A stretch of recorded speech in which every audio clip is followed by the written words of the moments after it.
رمضان کے مرنے کے بعد اس کے بھائیوں نے ماریا کو بچوں سمیت گھر سے نکال دیا اور کہا کہ تمہارا اب یہاں کوئی حصہ نہیں ہے۔ ماریا بچوں کو لے کر سامنے ایک بوسیدہ سے گھر میں کرائے پر رہنے لگی اور اس کی ساس اسے کبھی کبھار چوری چھپے بچوں کے لیے کھانا دے آتی۔ جب کچھ دن ساس نہ آئی تو اس کے بچے سخت سردی میں رات کو انڈے فروخت کرنے لگے اور انڈوں کو حسرت سے دیکھتے رہتے، لیکن کھا نہ سکتے کہ پھر روٹی کہاں سے ملے گی۔ ایک دن چچا نے دیکھا تو ان سے انڈے چھین کر لے گیا۔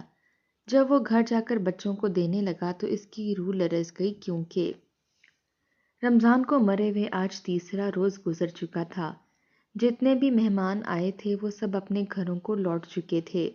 گھر خالی ہو گیا تھا اور گھر کے ساتھ ساتھ ماریا کا دل بھی۔ امی ابو کہاں چلے گئے ہیں؟ میں نے کہا تھا میرے لیے ریموٹ والا کھلونا لے کر آئیں، کیا وہ لینے گئے ہیں؟ لیکن وہ سفید چادر پہن کر کیوں لیٹے تھے؟ ماریا کا چھوٹا بیٹا مسلسل 2 روز سے ماریا سے پوچھ رہا تھا۔ مرنے سے 1 روز پہلے ہی تو رمضان نے اس سے وعدہ کیا تھا کہ وہ جلدی اسے ریموٹ والا کھلونا دلائے گا، مگر زندگی نے وفا نہ کی۔ خون کا کینسر جوانی میں ہی اس کی موت کا سبب بن گیا تھا۔ ماریا 3 چھوٹے چھوٹے بیٹوں کے ساتھ تنہا رہ گئی تھی۔ ماریا یہاں کمرے میں بیٹھی کیا کر رہی ہو؟ باہر سین میں ساری دریاں ایسے ہی پڑی ہیں جو مہمانوں کے لیے بچھائی تھیں۔ جا کر انہیں سمیٹو، چارپائیاں کٹھی کر کے ایک جگہ پر رکھو اور کچھ برتن رکھے ہیں وہ بھی دھو دو۔ بڑی بھابھی نے اندر آتے ہوئے ماریا کو حکم دیا۔ ماریا حیران رہ گئی۔ شوہر کو مرے ہوئے ابھی 2 روز بھی نہیں گزرے تھے کہ جیٹھانی کا رویہ اچھا خاصا تبدیل ہو گیا تھا۔ اس نے خاموشی سے سر ہلا دیا اور باہر آ کر کام کرنے لگی۔ تینوں بھائیوں کا مشترکہ کاروبار تھا۔ چھوٹی سی کپڑے کی ایک دکان تھی جس سے پورا گھر چلتا تھا۔ آمدنی اچھی تھی، لیکن بس اتنی ہی تھی کہ جو آیا خرچ ہو جاتا۔ رمضان نے کبھی کوئی رقم جمع کر کے نہ رکھی تھی۔ اگلی دوپہر ماریا کپڑے دھو کر فارغ ہوئی۔ آج بڑی جیٹھانی کے کھانا پکانے کا دن تھا۔ وہ کچن میں کھانا پکا رہی تھی۔ ماریا کے بچے اسکول سے واپس آئے تو شور مچانے لگے۔ امی امی بھوک لگی ہے، جلدی کریں، کھانا دے دیں۔ ماریا نے مسکراتے ہوئے کہا ٹھیک ہے، کھانا دے دیتی ہوں، جلدی ہاتھ منہ دھو کر آؤ۔ بچے ہاتھ منہ دھو کر آ کر بیٹھے۔ ماریا کچن میں گئی، اس نے سالن کی پتیلی کا ڈھکن ہٹایا اور دھک سے رہ گئی۔ پتیلی خالی تھی، روٹیوں والا ہاٹ پاٹ بھی خالی تھا۔ ماریا نے ادھر ادھر کچن میں تمام جگہ دیکھ لیا۔ جیٹھانی نے ابھی تو کھانا بنایا تھا، مگر کھانا کہاں چلا گیا تھا؟ ابھی وہ یہی سوچ رہی تھی جب پیچھے سے بڑی جیٹھانی فرخندہ کچن میں داخل ہوئی۔ بھابھی، کھانا کہاں ہے؟ آپ ابھی تو کھانا بنا رہی تھیں، مگر یہاں تو کچھ نہیں ہے۔ بچے بھوکے اسکول سے آئے ہیں، وہ کھانا مانگ رہے ہیں۔ ماریا نے پوچھا تو فرخندہ تڑک کر بولی، مفت خوروں کے لیے نہیں بنایا تھا میں نے کھانا، ذرا سا گوشت تھا، وہ میں نے بنا کر اپنے کمرے میں لے جا کر رکھ دیا ہے۔ میرے بچے اسکول سے آئے ہیں، وہی کھا رہے ہیں۔ تمہیں اگر اپنے بچوں کی اتنی فکر ہے تو خود پکا لو، میرے پاس تم لوگوں کے پیٹ بھرنے کے لیے پیسے نہیں ہیں۔ ماریا ہکا بکا رہ گئی۔ پوری زندگی اس نے ایسی کوئی بات نہ سنی تھی، اور سنتی بھی کیسے؟ کچن تو کٹھا تھا، کاروبار کی جو آمدنی ہوتی اس سے کٹھا راشن دلوایا جاتا اور کٹھے ہی کھانا پکتا تھا۔ جیٹھانی چلی گئی، وہ پریشان صورت لیے باہر ساس کے پاس آئی۔ بوڑھی ساس کو ایک آنکھ سے دکھائی دیتا تھا، چل پھر بھی کچھ خاص نہیں سکتی تھی، بس اپنی چارپائی پر لیٹی زیادہ وقت کھانستی رہتی تھی۔ اس وقت بھی شاید انہوں نے اندر ماریا اور فرخندہ کی باتیں سن لی تھیں۔ ماریا پاس آ کر بیٹھی۔ امی جان، پتہ نہیں بھابھی نے آج کیسی بات کی ہے، کیا ہم لوگ کھانا پینا الگ کر لیں گے؟ ماریا پریشان تھی۔ ساس نے ایک ٹھنڈی سانس لی، پتہ نہیں بیٹا، میں بھی صبح سے یہی سن رہی ہوں کہ اب ہر کوئی اپنا اپنا کھانا پینا الگ کرے گا اور اخراجات بھی خود ہی اٹھائے گا۔ اماں کی بات پر ماریا یکدم پریشان ہو گئی۔ لیکن اماں، میں اپنے اخراجات کیسے اٹھاؤں گی؟ رمضان کا تو انتقال ہو چکا ہے۔ ماریا کی آواز بھر گئی۔ اماں کیا جواب دیتی؟ گھر میں ان کی حیثیت ایک نکارہ پرزے کی سی تھی۔ ماریا نے الماری میں پڑے ہوئے چند 100 روپے نکالے جو رشتے دار جاتے ہوئے اسے دے گئے تھے۔ اس نے بازار سے روٹی اور سالن لا کر بچوں کو کھلا دیا۔ مگر وہ شدید پریشان ہو گئی تھی۔ رات کا سالن چھوٹی دیورانی نے پکایا۔ ماریا انتظار میں تھی کب آواز دے، کب ماریا کو اپنا حصہ لے جانے کے لیے کہے، لیکن ایسا نہ ہوا۔ وہ مجبوراً کچن میں گئی تو صبا پلیٹ میں سالن نکال رہی تھی۔ بھابھی، مجھے بھی کھانا دے دیں، میرے بچے کھانا مانگ رہے ہیں، ماریا نے کہا۔ چھوٹی دیورانی صبا اچانک پلٹ کر بولی، تم اور تمہارے بچے ہر وقت کھانا مانگتے ہی تو رہتے ہو۔ دیکھو بیوی، ہم نے بھی صبح فیصلہ کر لیا ہے کہ اب سے ہم لوگ الگ کھانا پکایا کریں گے۔ تم اپنا کھانا خود پکاؤ، ہم اپنا خود، ورنہ تو تمہیں اور تمہارے بچوں کو پال پال کر ہمارا بیڑا غرق ہو جائے گا۔ میری بھی 2 بیٹیاں ہیں، مجھے ان کے لیے بھی کچھ رقم جوڑنی ہے، ساری تم پر تو نہیں لٹا سکتے ہم لوگ۔ ویسے بھی عدنان اتنی مشکل سے پیسہ کماتے ہیں۔ سالن پلیٹ میں انڈیل کر سر جھٹکتی ہوئی صبا اندر چلی گئی تھی۔ ساس کے لیے ایک چھوٹی سی کٹوری میں سالن رکھ کر اس نے چارپائی پر وہیں اسے دے دیا تھا۔ یہ صاف اشارہ تھا کہ گھر میں صرف ماریا ہی ایک فالتو چیز رہ گئی ہے۔ ماریا آنسو پیتے ہوئے کمرے میں آ گئی۔ بچے کھانا مانگ رہے تھے، مگر اس کے پاس اب مزید پیسے بھی نہیں تھے۔ وہ دیوروں کی آمد کا انتظار کرنے لگی، شاید ان سے بات کر کے کوئی حل نکل آئے۔ بچوں کو اس نے تسلیاں دے کر بھوکے پیٹ ہی سلا دیا تھا۔ 9 بجے کے قریب ماریا کے دونوں دیور گھر واپس آئے۔ وہ تھکے ہوئے تھے لیکن پھر بھی بڑے خوش لگ رہے تھے۔ کمال ہے یار عدنان، آج تو بڑی بچت ہوئی ہے، اتنا بڑا آرڈر لیا ہے اس سے، ہمیں بڑا منافع ہوگا۔ بچوں کو مری گھمانے لے کر جاؤں گا، بڑے دنوں سے بول رہے ہیں، عدنان سے بڑے نعمان نے کہا۔ تو عدنان نے بھی سر ہلا دیا، میں بھی جاؤں گا بھائی، آدھے پیسے تو میرے ہیں نا۔ نعمان نے ہنستے ہوئے عدنان کے کندھے پر ہاتھ مارا اور بولا، ہاں ہاں، میرے اور تیرے پیسے ہی تو ہیں سارے۔ سامنے ہی ماریا کھڑی ان کا انتظار کر رہی تھی۔ ماریا پر نظر پڑتے ہی دونوں دیور ٹھٹک سے گئے۔ ماریا نے سلام کیا، دونوں نے روکھے انداز میں جواب دے دیا، بھائی صاحب، گھر میں کچن علیحدہ کرنے کی باتیں ہو رہی ہیں، مگر مجھے سمجھ نہیں آتی کہ میں اپنا خرچہ کس طرح اٹھاؤں گی۔ میرے پاس تو کمانے والا مرد نہیں رہا۔ یا تو آپ لوگ ایسا کیجئے کہ دکان سے ہر مہینے ایک مخصوص رقم میرے حصے کی میرے ہاتھ پر رکھ دیا کیجئے، تاکہ کم از کم میں اپنا اور اپنے بچوں کا پیٹ پال سکوں، ماریا نے جھجکتے ہوئے انہیں کہہ دیا۔ لیکن سامنے عدنان اور نعمان کے تو تیور ہی بدل گئے۔ اچانک ہی چھوٹا عدنان چلا اٹھا، کیا مطلب ہے آپ کا حصہ؟ ماریا بھابھی، آپ ہم پر شک کر رہی ہیں، دکان میں رمضان بھائی کے نام کا کوئی حصہ نہیں، انہوں نے اپنی زندگی میں ہی سارا روپیہ اپنے علاج پر خرچ کر لیا تھا۔ کچھ اندازہ بھی ہے ان کے علاج پر کتنی لمبی لمبی رقمیں خرچ ہوئی ہیں، وہ سب اسی دکان سے ادا ہوتا رہا ہے۔ اب اگر ہم اس بچی کچی دکان کا بقایا حصہ بھی آپ کی ہتھیلی پر رکھتے ہیں تو کیا اپنے بچوں کا گلا گھونٹ کر انہیں مار ڈالیں؟ کس قدر لالچی اور خود غرض ہیں آپ، عدنان چلا رہا تھا۔ نعمان نے اس کے کندھے پر ہاتھ رکھا، جبکہ ماریا اسے پھٹی پھٹی نگاہوں سے دیکھ رہی تھی۔ عدنان یکدم پلٹا اور اپنے کمرے میں چلا گیا۔ بڑا نعمان دھیرے دھیرے چلتا ہوا ماریا کے قریب آیا، اس کے چہرے پر مسکراہٹ تھی۔ ماریا کی آنکھوں میں آنسو بھرنے لگے۔ یہ عدنان بھائی نے کیا کہا ہے نعمان بھائی؟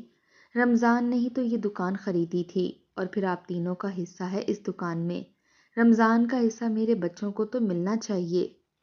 ماریا کی بات پر نعمان مسکرا دیا۔ اس نے ماریا کی جانب جھک کر کہا، ارے کیوں نہیں ملے گا حصہ؟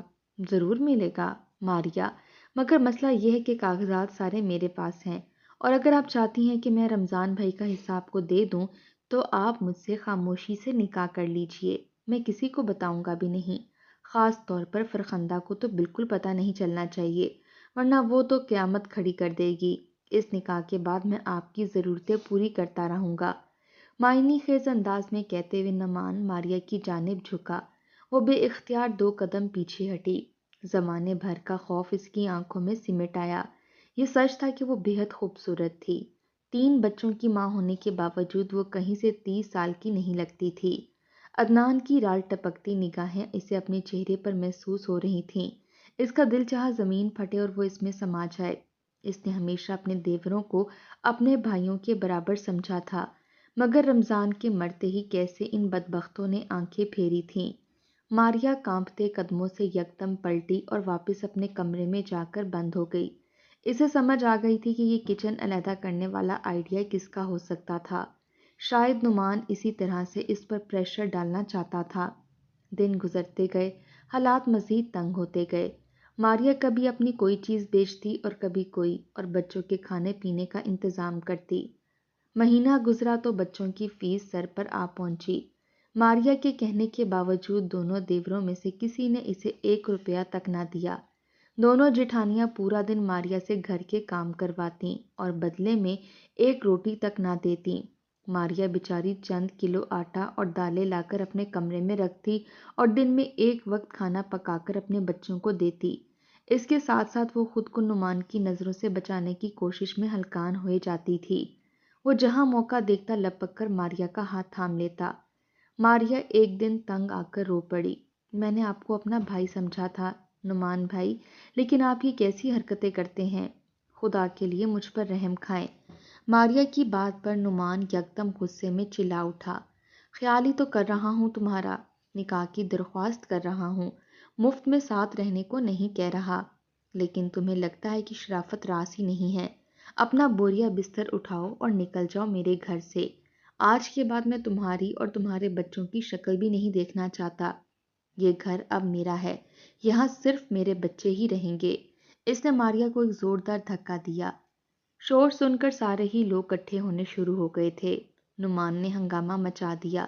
سب کو یہ کہہ کر ماریا نے اسے نکاح کی پیشکش کی ہے، ساتھ ہی یہ بھی کہا کہ وہ کسی کو نہیں بتائے گی، بس رمضان کا حصہ اسے دے دیا جائے۔ فرخندہ کا بس نہ چل رہا تھا کہ آگے بڑھ کر ماریا کا منہ نوچ لے۔ صرف ساس تھی جو خاموشی سے چارپائی پر بیٹھی تھی۔ وہ ماریا کو جانتی تھی کہ وہ ایسی فطرت کی نہ تھی۔ ماریا کپکپاتی آواز میں صفائیاں دینے کی کوشش کرتی رہی، لیکن نعمان اور عدنان نے اسے بری طرح سے پیٹ ڈالا۔ ماریا کے تینوں بچے سہمے ہوئے کھڑے روتے رہے، لیکن کسی کو اس پر رحم نہ آیا۔ آخر کار نعمان نے ماریا کا بازو پکڑا اور اسے گھسیٹتے ہوئے گھر سے باہر لے جا کر کھڑا کیا۔ تیرا سامان یہیں پر لا کر پھینک دیتا ہوں، دوبارہ اس گھر میں قدم مت رکھنا۔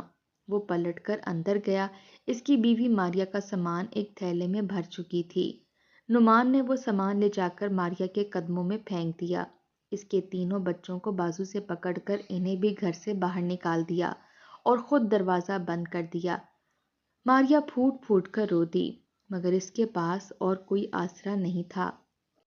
ماریا کے پاس نہ تو کوئی چھت تھی اور نہ ہی کوئی رقم۔ ماں باپ اس کے عرصہ ہوا گزر چکے تھے، صرف ایک بھائی تھا، وہ بھی دوسرے شہر میں رہتا تھا۔ اس کے مالی حالات بھی اچھے نہیں تھے۔ ماریا اس پر بوجھ نہیں بننا چاہتی تھی۔ اس نے اپنے ہاتھ میں موجود اپنی اکلوتی انگوٹھی کو دیکھا۔ سونے کے نام پر اس کے پاس بس یہی ایک زیور بچا تھا۔ تینوں بچوں کا ہاتھ تھامے اس نے دوپٹے کو اپنے گرد لپیٹا اور سامان کا تھیلا اس نے دوسرے ہاتھ میں پکڑ رکھا تھا۔ جلدی وہ بازار میں سونار کی دکان کے پاس جا پہنچی۔ ماریا نے انگوٹھی سونار کے حوالے کی۔ معمولی رقم کے عوض سونار نے وہ انگوٹھی خرید لی۔ شاید اس نے پرکھ لیا تھا کہ ماریا ایک مصیبت زدہ عورت ہے اور اس کے پاس اور کوئی چارہ نہیں۔ چند ہزار کی رقم ماریا کے ہاتھ میں آئی تو اسے کچھ حوصلہ ہوا۔ سب سے پہلے تو اسے اپنی رہائش کا بندوبست کرنا تھا۔ وہ واپس اپنی اسی گلی میں آ گئی۔ جانتی تھی کہ سسرال والے گھر سے چند قدم کے فاصلے پر گلی کے کونے میں ایک ٹوٹا پھوٹا مکان ہے، جس کا صحن کچا تھا اور اندر صرف ایک ہی کمرہ تھا، جس کی چھت ٹپکا کرتی تھی۔ عرصے دراز سے اس کے اوپر کرائے کے لیے خالی ہے کا بورڈ لٹکا تھا، مگر کوئی بھی اسے کرائے پر لینا پسند نہ کرتا تھا۔ اس کی حالت کی وجہ سے اس کا کرایہ کافی کم تھا۔ ماریا کو تو اس وقت وہ بھی غنیمت لگ رہا تھا۔ وہ مالک مکان کے پاس جا پہنچی۔ وہ ایک امیر عورت تھی، مگر اسے بھی ماریا کی حالت پر کوئی ترس نہ آیا۔ مصیبت کے وقت میں بھی اس نے کرائے کی رقم میں 1 روپیہ بھی کم نہ کیا۔ ماریا نے ہاتھ میں پکڑی ہوئی رقم سے ایڈوانس کی رقم اسے جمع کروائی اور مکان کی چابی لے لی۔ بچوں کو لے کر جس وقت وہ بھوت بنگلے جیسے مکان میں داخل ہوئی، اس کا بڑا بیٹا بولا، امی یہ کتنی گندی جگہ ہے، ہم یہاں نہیں رہیں گے، مجھے ابو کے پاس جانا ہے۔ بچے کی بات پر ماریا تڑپ اٹھی۔ نہیں بیٹا، ابو کے پاس جانے کی بات مت کرنا، اب تم لوگ ہی میرا واحد سہارا ہو۔ وہیں سین میں بیٹھ کر ماریا پھوٹ پھوٹ کر رونے لگی، مگر اسے گزارا تو کرنا ہی تھا۔ جیسے تیسے کر کے اس نے اس ٹوٹے پھوٹے مکان کی صفائی کی اور بچوں کو اندر اپنے کپڑوں میں سے ایک دوپٹہ نکال کر بچھایا اور اس کے اوپر لٹا دیا۔ خود وہ دیوار سے ٹیک لگا کر سوچنے لگی، آج رمضان ہوتا تو یہ سب نہ ہو رہا ہوتا، مگر اسے اپنی گزر بسر کا کچھ تو کرنا ہی تھا۔ تھوڑی ہی دیر کے بعد بارش ہونے لگی۔ ماریا اس وقت چونکی جب اس کے ماتھے کے اوپر پانی کی ایک بوند گری۔ وہ گھبرا کر اٹھ گئی، تینوں بچوں کو اپنے ساتھ لپٹا لیا۔ پوری رات بارش برستی رہی، کمرے کی چھت میں جگہ جگہ سے سوراخ تھے۔ صبح تک کمرہ گویا تالاب بن گیا۔ بچے پانی میں بھیگ کر ٹھٹھرنے لگے۔ ماریا خون کے آنسو روتی رہی، مگر اس کے پاس ان سب سے نکلنے کا کوئی راستہ نہیں تھا۔ وہ رات تو جیسے تیسے گزر گئی۔ ماریا کے پاس کچھ پیسے تھے، وہ کھانے پینے کا سامان بھی خرید لائی، ایک چولہا بھی پڑوس سے مانگ کر لے آئی، لیکن جلد ہی یہ سامان بھی ختم ہو گیا۔ ایک رات ماریا کے دروازے پر ہلکی سی دستک ہوئی، وہ گھبرا کر اٹھ گئی۔ کون ہے؟ مگر دروازے پر کوئی اور نہیں بلکہ اس کی بوڑھی ساس تھی، جو بڑی مشکل سے چلتی ہوئی اندر آ رہی تھی۔ ماریا لپک کر ان کے پاس گئی۔ اماں، آپ یہاں کیسے؟ ماریا کی ساس اسے اپنے ساتھ لپٹا کر رونے لگی۔ مجھے معاف کر دے بیٹا، میرے ہاتھ میں اور کچھ نہیں ہے، بس یہی ہے کہ جو میرے حصے کا کھانا ہے وہ میں تیرے اور بچوں کے لیے لے آئی ہوں، یہ لے اور انہیں کھلا دے۔ اماں نے ہاتھ میں ایک چھوٹی سی کٹوری پکڑی تھی، جس میں سے سالن آدھا چھلک کر باہر گر چکا تھا۔ بچے خوشی سے دادی دادی کرتے ان سے لپٹ گئے تھے۔ وہ بھوکے تھے۔ ماریا نے کھانا ان کے سامنے رکھا تو وہ جلدی جلدی کھانے لگے۔ ماریا اور اس کی ساس دیر تک رمضان کو یاد کر کے روتے رہے، اور تبھی دروازے پر ایک گرجدار آواز آئی، باہر نکال اماں کو۔ کیا پھر سے ہمارے خلاف کوئی سازش کر رہی ہے؟ یہ عدنان کی آواز تھی۔ ماریا گھبرا کر اٹھ گئی۔ ماریا کی بوڑھی ساس بھی گھبرا کر واپس جانے لگی۔ دروازے کے باہر عدنان ماں سے جھگڑا کر رہا تھا۔ بوڑھی ساس سہم سی گئی۔ عدنان ان کو بازو سے پکڑ کر گھسیٹتے ہوئے واپس لے گیا تھا۔ اس کے بعد وہ کبھی نہ آئیں۔ لیکن جو اصل مسئلہ شروع ہوا وہ یہ تھا کہ آس پڑوس کے آوارہ لفنگے لڑکے بلا وجہ ماریا کے گھر کے آس پاس منڈانے لگے۔ ماریا جوان تھی اور بے حد خوبصورت، بس یہی بات انہیں چین نہ لینے دیتی۔ ان کا بس چلتا ماریا پکے ہوئے پھل کی طرح ان کی جھولی میں جا گرے، مگر ماریا سخت خوفزدہ رہتی۔ گھر کا دروازہ ٹوٹا ہوا تھا۔ رات کو باہر کسی آوارہ لفنگے کے کہکے کی آواز آتی تو ماریا لرز کر رہ جاتی اور اپنے بچوں کو سینے سے لگا کر دعائیں مانگنے لگتی۔ سخت سردی پڑنے لگی تھی، بچوں کو بستروں کی ضرورت تھی، وہ بیمار ہونے لگے۔ ماریا کا بڑا بیٹا 7 سال کا تھا۔ ایک روز وہ گلی میں بیٹھے بیٹھے تھک گیا تو اندر آ کر ماں کے پاس بیٹھ گیا جو آٹا گوندھ رہی تھی۔ آٹا ختم ہو گیا ہے نا امی؟ وہ بڑوں جیسی باتیں کر رہا تھا۔ ماریا نے چونک کر اسے دیکھا اور پھر خاموشی سے آٹا گوندنے لگی، جو صرف ایک روٹی کا آٹا تھا۔ سارے پیسے بھی ختم ہو چکے تھے۔ امی، میں کوئی کام کر لوں گا، تھوڑے سے پیسے آ جائیں گے۔ آج کل لوگ گرم انڈے بیچتے ہیں، میرا دل چاہتا ہے کہ میں بھی گرم انڈے بیچ لوں، تھوڑے پیسے آئیں گے تو ہم لوگ کھانا تو کھا سکیں گے نا۔ ماریا نے تڑپ کر اپنے بیٹے کو دیکھا جو کتنی سمجھداری کی باتیں کر رہا تھا۔ ماریا نے اسے سینے سے لگا لیا۔ چھوٹا بچہ وہ مشکل 2.5 سال کا تھا، اسے چھوڑ کر وہ کوئی کام بھی نہیں کر سکتی تھی۔ مجبوراً اسے بیٹے کو اجازت دینی پڑی۔ ماریا کا بیٹا محلے کی دکان سے ادھار پر چند انڈے خرید لایا۔ ماریا نے لکڑیوں کی آگ جلا کر انڈوں کو ابالا تو بیٹا انہیں بیچنے کے لیے نکل گیا۔ اس نے اپنے چھوٹے بھائی کا ہاتھ بھی پکڑ لیا تھا۔ ماریا خوفزدہ نگاہوں سے انہیں جاتے دیکھتی رہی۔ رات تاریک اور سرد تھی، سب لوگ اپنے اپنے گھروں میں دبک کر آرام کر رہے تھے، مگر ماریا کا ننھا سا بیٹا ہاتھ میں بالٹی پکڑے آواز لگا رہا تھا، گرم انڈے، کوئی گرم انڈے لے لو۔ تاریک گلی میں بچہ نظر سے اوجھل ہوا تو ماریا پھوٹ پھوٹ کر رو دی۔ چھوٹے والے کو اپنے سینے سے لگائے وہ اندر کمرے میں چلی آئی۔ تاریکی میں بچے کی آواز گم ہوتی چلی گئی تھی۔ ماریا نے چھوٹے بیٹے کو سلایا اور بے تابی سے صحن میں ٹہلنے لگی۔ 2 گھنٹے بعد بچہ واپس آیا تو ماریا لپک کر دروازے کے پاس گئی۔ تم ٹھیک تو ہو میرے بیٹے؟ ماریا نے اپنے بیٹے کا ہاتھ چوما جو برف کی طرح ٹھنڈا ہو رہا تھا۔ اس نے اپنی ناک سے بہتا پانی صاف کیا اور کہا، امی 6 کے 6 انڈے بک گئے ہیں، یہ دیکھیں کتنے سارے پیسے ملے ہیں۔ بچہ خوشی سے ماں کو دکھا رہا تھا۔ ماریا کی آنکھوں سے ایک دفعہ پھر آنسو بہنے لگے۔ اس نے اپنے دونوں بچوں کو اپنے ساتھ لپٹا لیا۔ رات ہو رہی تھی، وہ انہیں لے کر اندر کمرے میں آ گئی۔ ماریا انہیں سلا رہی تھی جب اچانک اس کا بیٹا بولا، امی ابلا ہوا انڈا کھانے میں کتنا مزے کا ہوتا ہے نا۔ آج میرا دل چاہ رہا تھا کہ میں ایک انڈا کھا لوں، لیکن میں کھا نہیں سکا کیونکہ میں نے کہا اگر انڈا میں نے کھا لیا تو پھر میں گھر پیسے کس طرح لے کر جاؤں گا۔ ماریا کا بڑا بیٹا حسرت سے بول رہا تھا۔ ماریا کا دل تڑپ سا گیا۔ اس نے بیٹے سے خاموش ہو جانے اور سو جانے کا کہا۔ رو رو کر بھی وہ تھک چکی تھی، بس خاموشی سے اللہ سے دعائیں ہی مانگ سکتی تھی کہ وہ اس کے حالات بدل دے۔ اب ماریا کے بیٹے روزانہ انڈے بیچنے کے لیے جانے لگے۔ سرد رات کی تاریکی چاروں جانب پھیلتی تو سردی ہڈیوں میں اترنے لگتی۔ ایسے میں ماریا کے دونوں بیٹے ٹھٹرتے ہوئے ہاتھ میں بالٹی لیے گھر سے باہر نکل جاتے، گلی گلی صدا لگاتے، گرم انڈے لے لو، گرم انڈے لے لو۔